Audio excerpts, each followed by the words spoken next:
Here we are, 2018 Crosstrek, brand new global platform. I have not adjusted my mirrors. I'm so sorry, setting a terrible example. I hope there's no 16-year-olds watching. Okay, let's see here, we got it, perfect. Sorry, I was too excited about driving the Crosstrek. So, if you guys saw our test drive review of the Impreza, it was awesome, check it out. But the changes that have been made on this new global platform, I mean, previously the Impreza, the older Impreza, the 16 and before, as well as the Crosstrek, were definitely the loudest, most road noise. It was harsh. You felt everything going over bumps. You could hear the engine a lot. That is 100% changed. Now, it used to be that the Outback and stuff and the Legacy, those were the quiet cars. I think now the new Crosstrek here is actually quieter than those cars. So I could still hear the engine a little bit, but there is by no means any sort of loud feeling like the engine is being overstrained here. Now we do still have the same ground clearance here. However, they may have done some fine tuning to the suspension. It is a little bit different. Now, in terms of the global platform, some of the numbers that we're looking at here, in terms of body rigidity, we've got a 70% increase there. We've got a 50% increase, 50% decrease in body roll, and then a 40% increase in energy absorption. So that energy absorption is not only a benefit for crashes, and then safety there, but also I feel that we're getting that going over the bumps here. It feels quite a bit softer, much more Outback-like, I would describe it.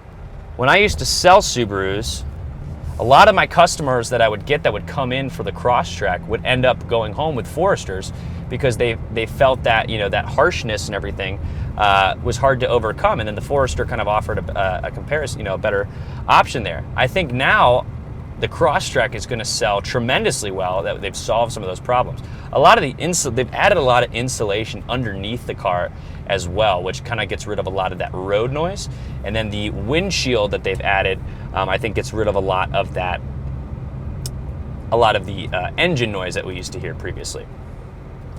And overall, I think the engine is working much more efficiently. We're having, it's breathing better. We've got direct injection now. It's a little bit more powerful, 152 horsepower versus that 148. So it actually is not working as hard as it used to be to kind of accelerate here. Some of the things that are going to kind of remain here, sight lines, visibility. Out of the front, visibility is exceptional. Subaru is kind of known for that, through a lot of their models because the Boxer engine does not take up a lot of that vertical space. So it sits very low in the engine, allows the hood to kind of slope down on a sort of a steeper grade there, which gives you the better visibility over the front. If you can see here, I do have that blind spot light going on. They have added those into the the casing on the mirrors there. Makes it a little bit easier to see. I can actually see it. Now it's not going off now, but I can actually see it. As for the new infotainment system, this is going to be the 8-inch screen. This does have the navigation. Apple CarPlay, Android Auto are standard on all 2018 Crosstreks, which is going to be awesome. That means that even on a low $20,000 Crosstrek base model with a manual transmission, which is a 6-speed now, by the way, you can have navigation showing up on your screen, which is great. Now this one does have navigation, like I said. We've gotten rid of that SD card, so we don't have that anymore, which makes it much simpler, I think, across here. Kind of goes along with that sort of Apple simplicity sort of feel to it. I really like that. I mentioned there was a slight increase in horsepower gains. I'm going to give it a little bit of juice here around the corner. There we go. Now this is still, not the most powerful engine in the world, for example, obviously, but it's definitely much smoother there. I definitely really like that. It seems like now I know CVT can't really feel those shifts anyways, but it just seemed so smooth and gentle compared to previous. They did sort of refine or sort of fine tune the CVT transmission that they are using in this. But also I do feel that power does come on. It does come on earlier. I mean, the numbers show 200 RPM for both torque and horsepower. So I'm going to take a turn around here, give it kind of a little bit of juice.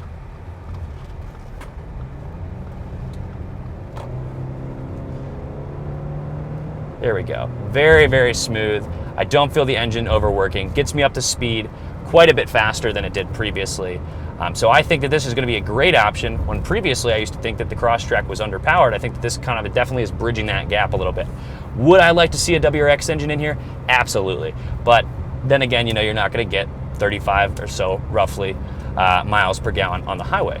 So the Crosstrek is one of the cars that you can get a manual transmission in.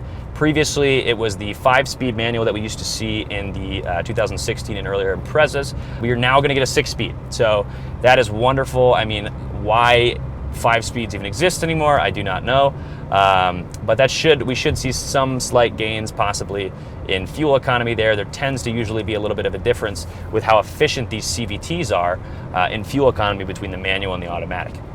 Used to kind of be a little bit, the opposite direction there, but that is no longer the case.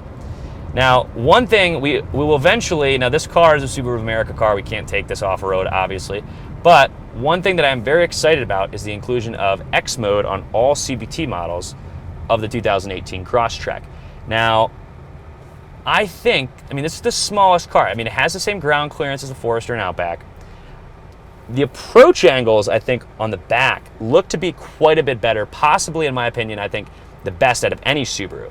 So I think that with some really good, some BF Goodrich all-terrains or some General Grabber AT2s, with the X mode and hill descent here, I think that this car could handle a lot. So I am hoping one day we can get this up and really test it out, possibly even more than we did with our Forester X mode demo, if you did see that as well. A lot of cars have the mirrors on the actual, kind of over in this area. So what Subaru's done is they've actually moved it away from the A-pillar onto the actual door itself to give you this extra little window here. And this A-pillar is very, very thin here. So that's gonna give you better visibility. So you're not reaching to kind of see around corners and things like that. So visibility out the sides here is very good. In terms of your visibility out of the back third, now that's typically the spot where it's not usually the best. And honestly, in this car, it's not that great either. However, the mirrors are absolutely massive, so I've got a huge amount of visibility there. And then with the inclusion of that blind spot detection, it's not a huge issue. Thank you guys so much for watching. We did do an in-depth review of the Crosstrek as well, inside and outside and everything, talked about everything that's new. So do check that out, and also check out our comparison of the 2018 to the 2017 Crosstrek to see all the changes that have been made both inside and out.